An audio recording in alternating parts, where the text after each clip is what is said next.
Mechanical Licensing Collective is the part of the Music Modernization Act that's gotten the most attention from music publishers and songwriters, in part because it represents the biggest change in the way we currently do business. But there's another aspect of the Music Modernization Act that pertains to how we license music to digital services like Spotify, Google, Apple, Amazon, and Pandora. And this how pertains directly to how much music publishers and songwriters can expect to see their income change when the Music Modernization Act actually takes effect.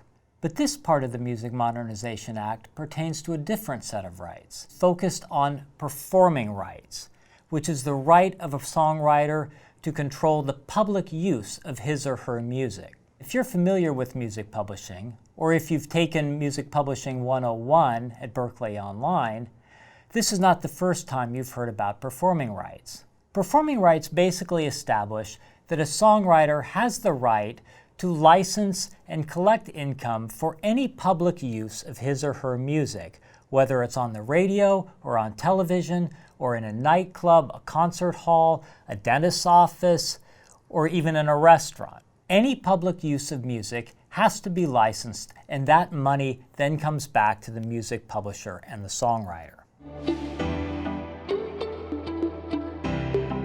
When streaming services like Spotify came into existence, it raised the question of whether it was a mechanical right because it utilized a mechanical reproduction of the song, or a performance right because it was transmitted in a public way over the internet. The answer was, it's both. It was decided that interactive or on-demand streams, systems like Spotify, in which a listener is able to specifically indicate which songs he or she would like to listen to, would require both a mechanical license, because essentially the use of the stream eliminated the need to own the recording, and also a performance license because it was transmitted in a public way over the internet. So for every song on a service like Spotify or Apple, the service is required to have both a performance and a mechanical license in place. When you earn money from having your song played on Spotify or Apple, part of the income is in the form of a mechanical royalty, which will be collected by the Mechanical Licensing Collective. The other part is a performing right, which is collected by one of the various performing rights organizations. Systems that are not interactive, in which the listener can indicate what type of music he or she would like to listen to, but not necessarily the specific song, like digital radio or an early form of Pandora. Those are considered solely a performance use and are licensed like radio as a performing right.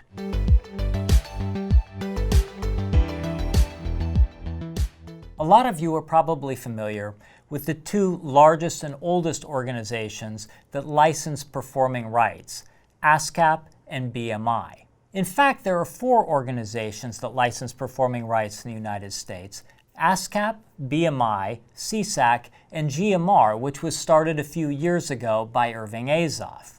Companies who use music in a public way would need to have licenses in place with all 4 organizations. But today, we're going to limit our discussions to the 2 oldest organizations, ASCAP and BMI, because they're the ones who are directly affected by the Music Modernization Act. The idea of performing rights is not any more modern than the idea of mechanical rights. Both ASCAP and BMI are over 80 years old, and their business model has not really changed much over the years. Both organizations issue what are called blanket licenses for the use of music in a public venue. This blanket license covers all the songs that are controlled by the organization, and between the two of them, that's about 90% of the music that's out there in the world. So if I'm a radio station, I pay a certain fee, usually based on the size of my market or the amount of revenue I bring in, to ASCAP and BMI, and in return I receive a blanket license that allows me to play any of the music controlled by either of those 2 organizations. ASCAP and BMI then take those fees, divide them up, and share them with their members based on whose music is being used. It's an old system, but in general, it's worked pretty well, and the amount collected has gone up every year to the point where it's now become the #1 source of income for most music publishers. BMI last year paid out over $1 billion in performance royalties. Overall, the idea of blanket licensing has also worked pretty well, which is why the Music Modernization Act proposed a similar system for the licensing of mechanical rights. The problem is not that ASCAP and BMI need to be modernized. The problem is that the laws that govern ASCAP and BMI desperately need to be modernized. In fact, these laws date back to 1941. That's right. Back when your great-grandparents were children, that's when they created the laws that govern how ASCAP and BMI can negotiate with music users to set a rate that you will receive for the use of your music in a public venue. But wait, why do we need laws for that at all, you ask, being the anarchist punk rocker that you are? Well, back in 1941, ASCAP and BMI were pretty much the only game in town. They controlled all the music rights that you would need to license in order to use music in your venue. So, naturally, there were concerns about the potential for a monopoly in which ASCAP and BMI could extort extremely high rates for the use of music. As a result, the federal government in 1941 placed ASCAP and BMI under what are called consent decrees. These are restrictions that are placed on companies who have the potential to manipulate or abuse the free market. Because they came along much later, CSAC and GMR are not subject to those consent decrees. In fact, GMR was created specifically to help publishers and songwriters get around those consent decrees. The consent decrees to which ASCAP and BMI are subject were originally intended to promote competition between the two organizations to make sure they competed to attract writer members to their organization. But they were also put in place to ensure that ASCAP and BMI were not able to charge exorbitant rates for people who wanted to use music in a public way. So under the consent decree, ASCAP and BMI must offer licenses to any service that asks for one, and they must charge what are called equivalent rates, meaning they can't charge one service much more than they charge the other for similar uses. But here's the real kicker. ASCAP and BMI can negotiate the rate of the blanket license.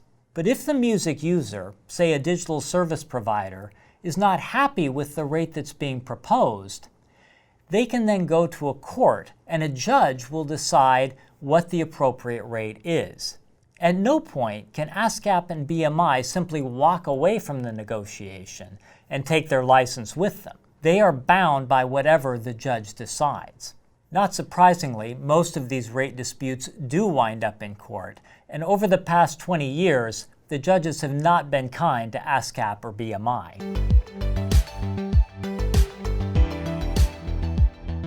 There are a number of ironies here.